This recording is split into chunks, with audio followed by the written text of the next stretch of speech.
طاسة عندي هحط فيها نص كوباية من الحليب البودر، هرفعها على النار نار هادية مع التقليب المستمر.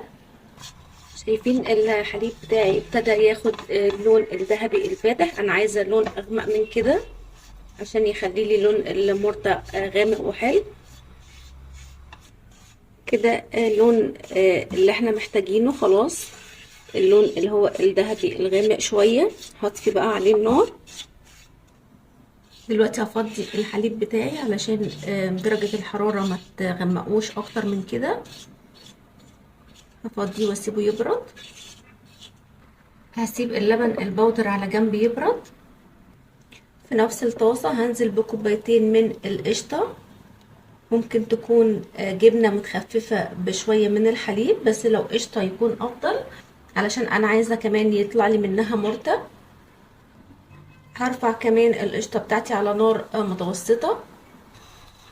رفعت القشطة على نار متوسطة ولكن مع التقليب المستمر. دلوقتي القشطة بتاعتي ابتدت تتكون ولونها يكرمل نوعا ما، ابتدت يبقى تاخد لون الاصفر. انا عايزاها لون البني، لون المرطة. فحطيت دلوقتي معلقة كبيرة من الملح وهستمر في التقليب. دلوقتي القشطة بتاعتي عملت مرطة بالشكل اللي احنا شايفينه ده كده، ابتدت تفصل الزبدة لوحدها والمرطة لوحدها. انا هفضل اقلب فيها لحد ما تاخد اللون الغامق زي ما قلنا. دلوقتي المرطة بقت قريبة جدا من لون الحليب البودر. هنزل عليها بالحليب بالشكل ده كده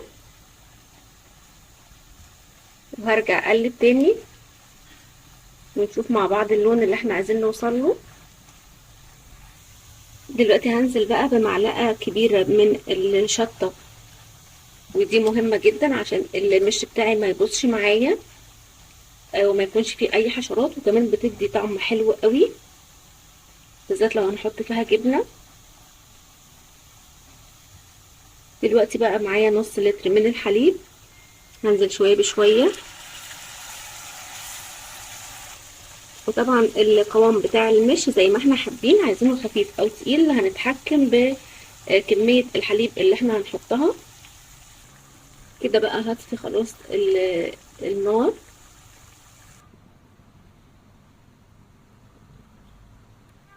وعلشان نخلي طعم المش بتاعنا اصلي اصلي هنحط قطعتين صغيرين كده من الجبنة القديمة طبعا لو عندنا، او عندنا شوية من المش القديم فهنزود بيه، او لو المش بتاعنا قليل وعايزين نزود المش هنعمل الخلطة دي. طعمها وريحتها تحفة جدا، ريحة المرتة وطعمها بجد خطير. هخلط بقى الجبنة اللي انا هرستها كده في باقي المش اللي معايا كله. وبكده عايزه اقول لكم ريحه المش بتاعي قلبة الدنيا كلها. نشوف بقى القوام كده مع بعض. شايفين بجد تحفه جدا، احلى من المش اللي بنشتريه اصلا جاهز. وصفه حلوه جدا، يا رب تكون عجبتكم. واللي جرب الوصفه وتعجبه يا ريت يسيب لي رايه في كومنت، والاول مره يشوف قناتي يعمل اشتراك، واللي عجب الفيديو يعمل لايك. سلام.